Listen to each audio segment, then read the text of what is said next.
When I was entering 4th grade, I was asked to write an essay on what I had learned over the summer break. What I had learned is that I wanted to be the very best, like no one ever was. I entered a bi-weekly Pokemon trading card game club, and just like all Pokemon media, training and winning meant earning badges. I thought that the multimedia crossover was just about the coolest damn thing I had ever seen. So, my report was more about Pokemon than any summer learning. I'm American after all. Learning over the summer is for dumb people. So in my essay, I included pictures of the gym badges I had earned. These crummy little pictures meant a lot to me, apparently, because I remember being very upset about what was about to happen. I was young and naive, and therefore, my identity was wrapped up in nerddom rather than any real accomplishments. But for a child, these tiny illustrations were an accomplishment. Now prepare, because first world problems and fake childhood drama are inbound.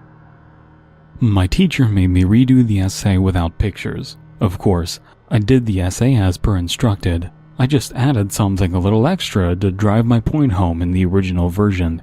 I remember the rainy afternoon that I spent inside while other kids played.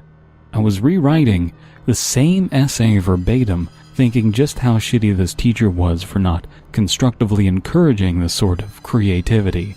A little redirection goes a long way, folks.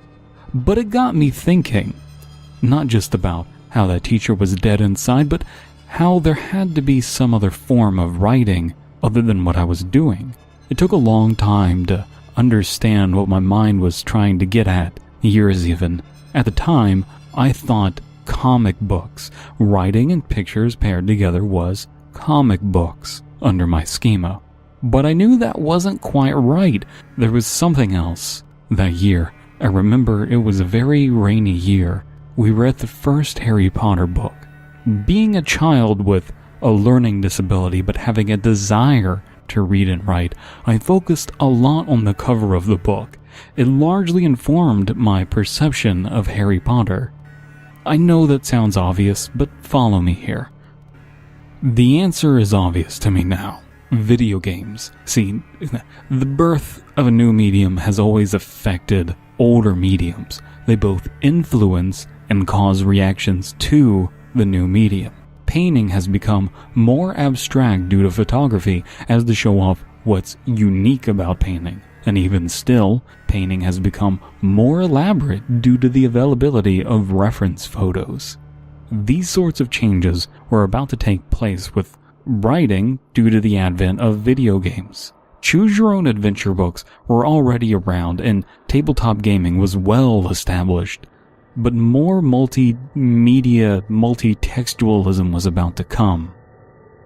Jumping ahead some years, the Wyoming incident is one such multitextual work. The writing element of the narrative is supported by the video element, the visual element.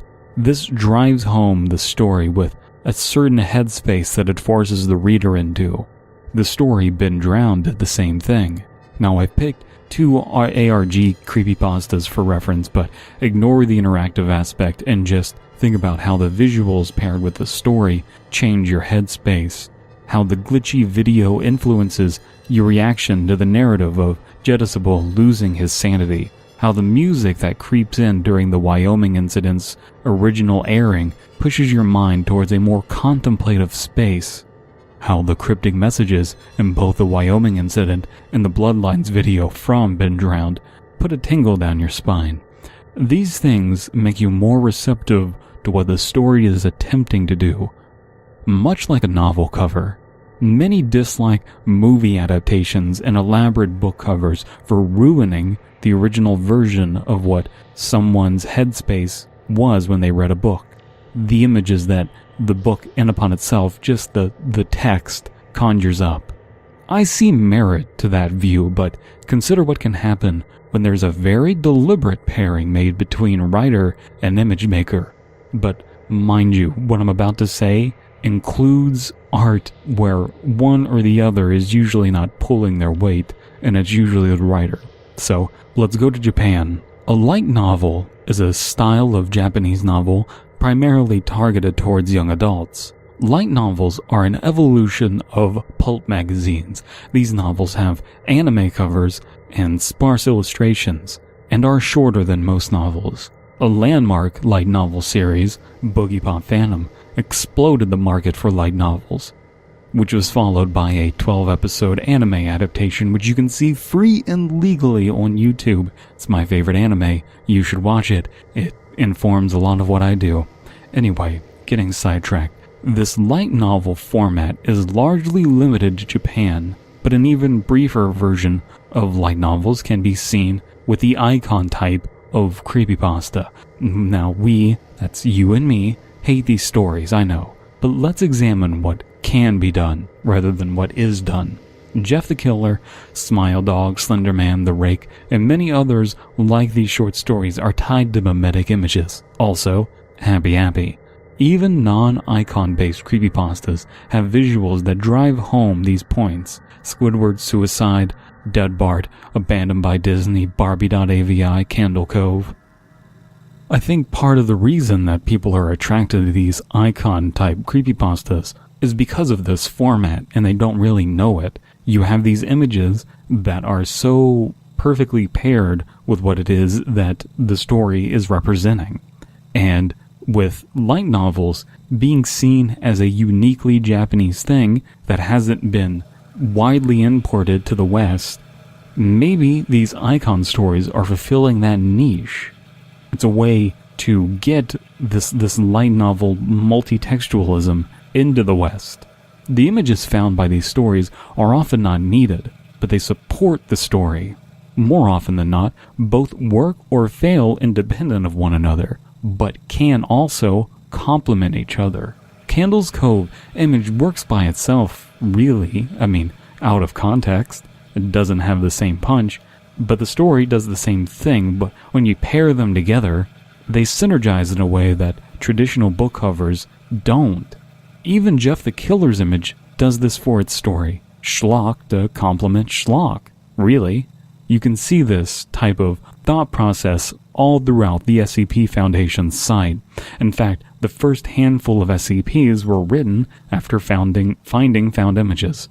SCP-173's image is a sculpture made by Izumi Kato. The author of SCP-173 clearly appropriated the image to write the story, so it's well retrofitted and really pulls the reader/viewer in. The images for the SCPs act as file photos, furthering the secret organization aesthetic that they're going for. In the case of photographed cryptids like the Rake or Slender Man, the small image lends believability and is formatted in a way to work on something like 4chan's Xboard. This takes me back to the formatting of my stupid little essay from 4th grade. I was on to something. I was talking about Pokemon badges, so I showed Pokemon badges. It was an essay and fan art of Pokemon, but both could function together in harmony, and it's not as if formatting wasn't an issue. Formatting of writing has always been an issue. Poetry has a storied history of messing with formatting. In the contemporary wordscape, Mark D. Danielewski has used format as an art in upon itself, with books like House of Leaves. But using multiple sources of information, writing, and narration, a fractured picture of a universe can be pieced together, and in this way the individual pieces of a puzzle of writing together is just as personal as the image one cultivates in the reader's mind without having a detailed dust jacket. The endeavor of taking non-prose writing and formatting it into a story is just about the coolest damn thing in art nowadays. Whether it's poor execution like Jeff the Killer or highly committed acting like Marble Hornets, the art world is moving rapidly due to video games and creepypasta and ashcan horror and all of this stuff. All of these qualities were born in this rapidly changing landscape. I am now done talking. Let me know what you think about all the bullshit I just said in the comments. Make sure to like, rate, subscribe, 5-star, Friendster, and do all of that shit.